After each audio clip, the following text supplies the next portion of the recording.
Will home hemodialysis affect my education?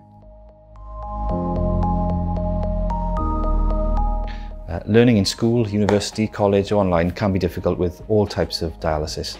But generally speaking, those who dialyse at home, especially overnight, have more freedom and are better able to pursue their academic interests. So home hemodialysis may affect your education.